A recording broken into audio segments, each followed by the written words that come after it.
IREM TV, bonjour ou bonsoir, ça dépend de l'heure à laquelle vous êtes en train de suivre cette émission. Grand boss Amadou Cissé, le docteur José Kouvoula, le docteur Magloire à la chaîne de l'espoir à Bamako, Maman Janine Bomolo, un grand bonjour à toi.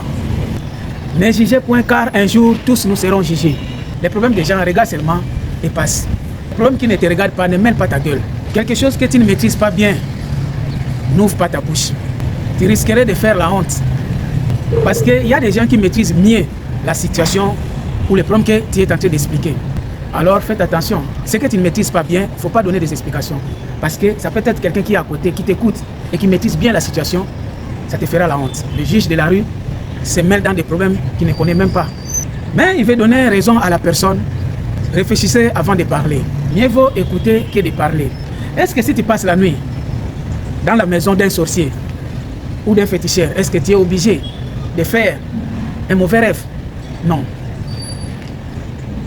Est-ce que tu ne peux pas faire de bons rêves dans la maison d'un sorcier?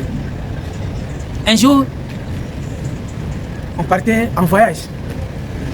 On faisait le commerce entre l'Angola et la RDC.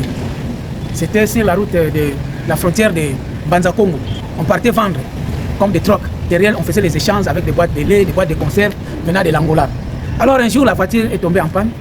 On devait marcher à pied pour arriver au village qui était le plus proche. Alors, on était accueillis par un vieux du village. Sa maison se trouvait juste à l'entrée du village. C'était un vieux qui était avec sa femme. Alors, on a passé la nuit. Le matin, on s'est réveillé. Le vieux était connu comme le plus grand sorcier du village. Le matin, on s'est réveillé. On commençait à côtoyer les jeunes de ce village. On s'est familiarisé. Donc, comme nous, on venait dans la grande ville à Matadi, les villageois venaient tout autour de nous, les petites fillettes couraient derrière nous. Donc, on était comme des stars. Voilà. Donc, toutes les filles du village s'intéressaient à nous. Alors, les jeunes du village étaient contre. Parce que, tu sais, quand tu viens de la grande ville, tu es comme une star.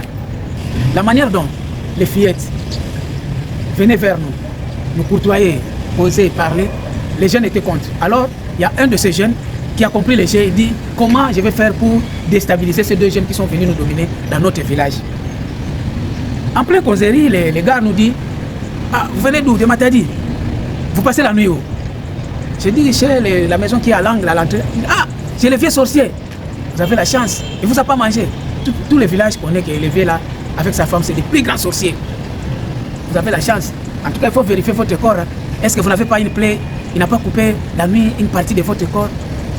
D'un coup, comme on était encore trop jeune, à l'époque, j'avais 17-18 ans. On était encore trop jeune, la mémoire était encore un peu faible. D'un coup, on s'est emporté. On a passé la nuit chez les sorciers. Et on est devenu paniqué. On commençait à vérifier notre corps.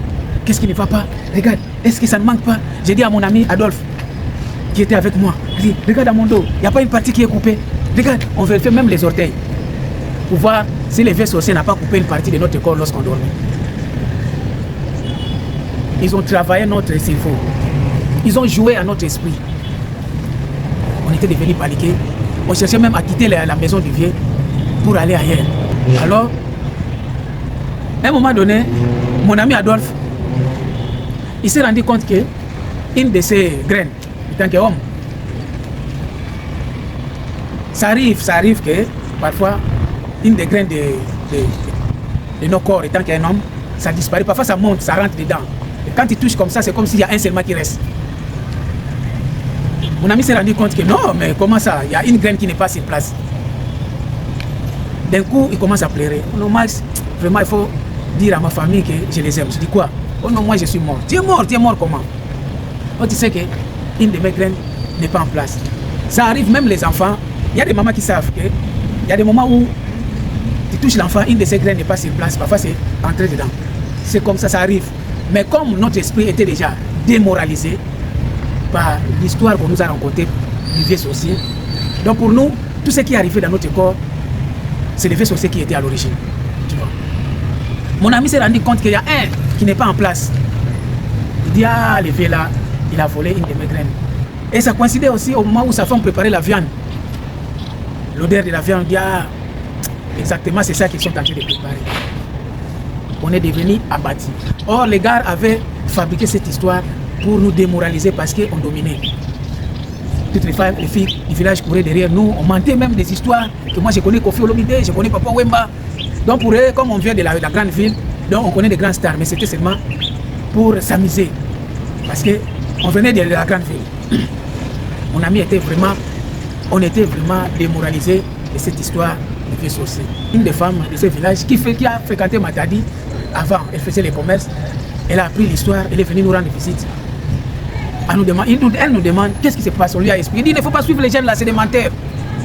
Ils ont fabriqué l'histoire pour vous démoraliser parce qu'ils sont jaloux. Vous êtes venus de la grande ville et toutes les filles des villages courent derrière vous. Les villas n'est pas sorcier, les villas ne mangent pas les gens. C'est comme ça, ça fait remonter un peu notre morale.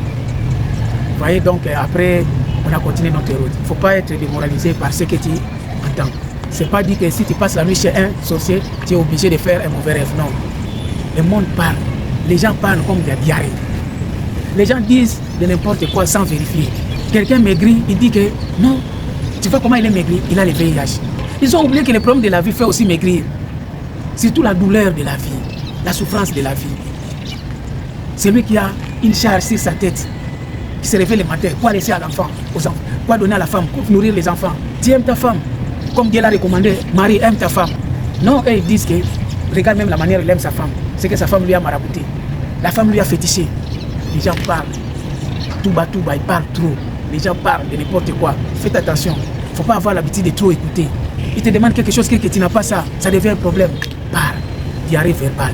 Il commence à condamner même. Tout ça, c'est sa femme. Lorsqu'il était seul, il nous donnait, on entrait chez lui, on prenait tout. Mais regarde, depuis qu'il est marié, sa femme lui a marabouté ça. Non, mais lorsque quelqu'un est seul, il est célibataire, c'est normal. Il peut vous donner, vous pouvez tout faire chez lui. Mais une fois la personne est mariée, s'est mariée, sa femme devient le premier ministre de sa maison.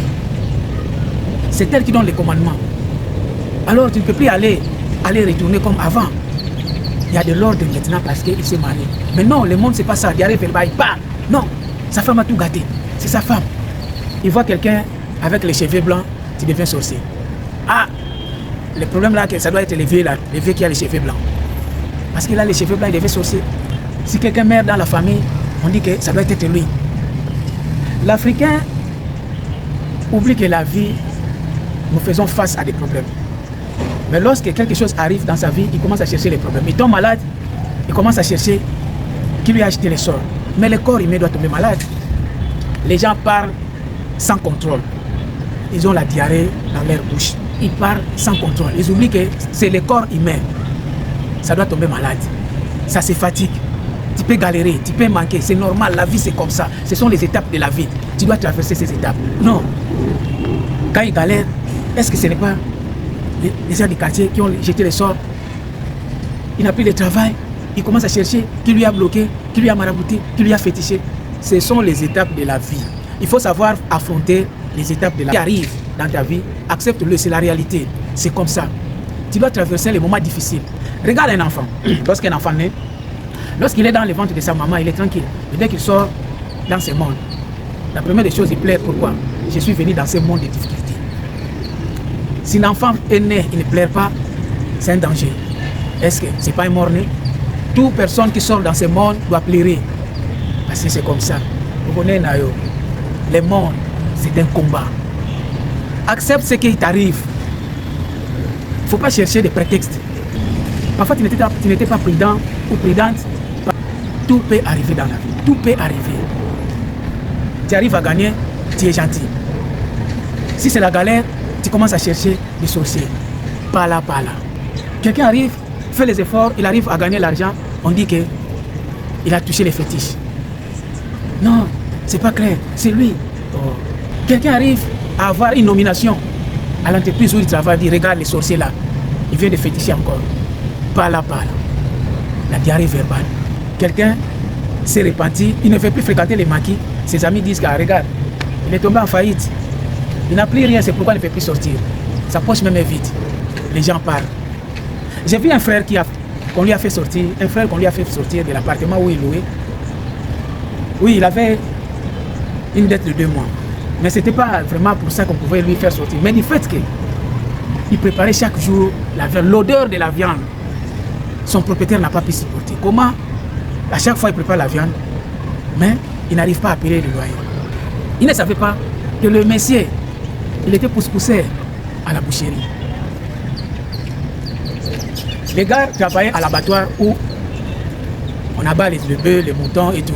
Alors à sa descente, il ne manquait pas quelque chose, un peu de la viande pour donner à sa femme. Mais le vieux ne comprenait pas, il dit non. À chaque fois il y a l'odeur de la viande, à chaque fois il y a l'odeur de la viande. Et ça fait 2 mois, il n'arrive pas à payer les loyers. On lui a fait sortir, on lui a donné le préavis de libérer l'appartement. Tout bas. Par là, diarrhée verbale. Tu changes de quartier pour éviter ces gens-là. Mais il s'efforce de venir te rendre visite là où tu es nouvellement entré. Surtout les gens mauvais, les gens qui parlent trop, aiment toujours créer des connaissances. Ils aiment créer de l'amitié. Ils cherchent de l'amitié forcée. Faites attention avec ces gens de gens. Ils créent de l'amitié forcée. C'est les gens dangereux. Ils connaissent tous les quartiers. Ils ne cherchent pas de l'amitié pour des biens, mais c'est pour connaître ta vie. Pour connaître ton point faible, pour connaître ce que tu fais. Alors, il faut savoir éviter. Bonjour, ça se limite par là. La personne que tu ne connais pas au fond, il ne faut pas trop l'embrasser. C'est trop dangereux. Parfois, il y a des gens qui te rivalisent. Tu ne les as rien fait. Voire même des petites sœurs du quartier qui t'appelaient tanti, deviennent tes rivales. Une rivale ne peut jamais accepter la défaite devant sa rivale. Même si tu es plus belle que lui. Et en plus, l'ennemi est parfois l'ami le plus proche. J'ai connu un vieux qui a décidé de ne plus se marier à cause des suivistes. Si tu n'as pas la capacité de préparer à la maison, tu peux manger au restaurant. Pas là, diarrhée verbale. Vous voulez parler, vous voulez juger. Mais que dirais-je par rapport à la prière? J'ai vu un voleur avant d'aller voler, mais c'est de juger les gens qui vendent des cercueils. Quelle est leur prière? Les gens qui vendent des cercueils. Les gens qui creusent les trous dans les cimetières. Quelle serait leur prière, toi qui aimes juger? Les médecins à l'hôpital, quelle serait leur prière? Est-ce qu'ils ne seront pas exaucés? Celui qui creuse les trous dans les cimetières fait une prière pour gagner sa vie. Les médecins à l'hôpital font des prières pour que Dieu puisse leur exaucer, pour que leur marché puisse avancer. Toi qui juges. Ceux-là qui vendent des cercueils font des prières pour qu'ils puissent gagner les marchés. Dieu ne va pas l'exaucer. Quelle sera leur prière? Tout bas. Il ne faut pas chercher à juger. Le monde, accepte-le comme tu les vois, en tant que tel. Tout ce qu'on voit, c'est Dieu qui l'a créé. Le ciel, la terre et tout. Il ne faut pas chercher à juger. Tu parles trop. Tu parles sans pourtant vérifier. Tout bas, la diarrhée verbale. Même les féticheurs prient. Ils ont aussi besoin de la protection. Toi qui aimes juger, qu'est-ce que tu vas dire? Dieu ne va pas les exaucer? Est-ce qu'ils ne seront pas exaucés?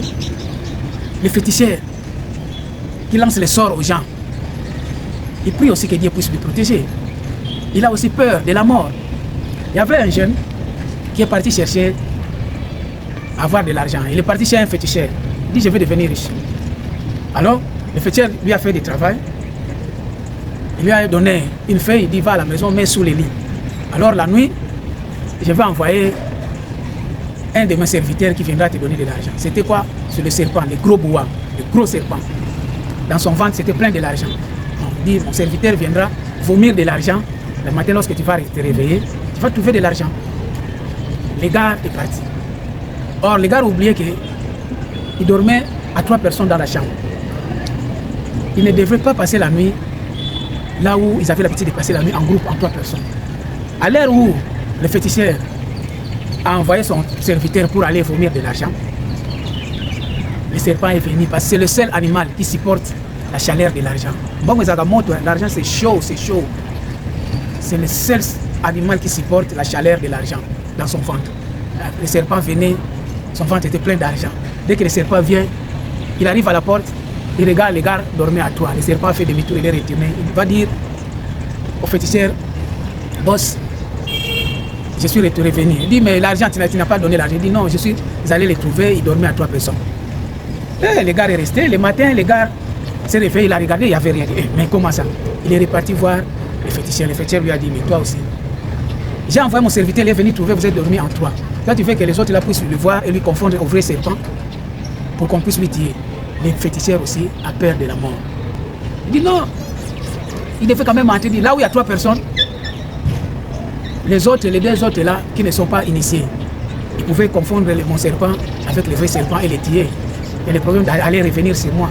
moi aussi j'ai besoin de protection. C'était le message du jour avec Maxime, le génie congolais. Likez, partagez, abonnez-vous, on est ensemble.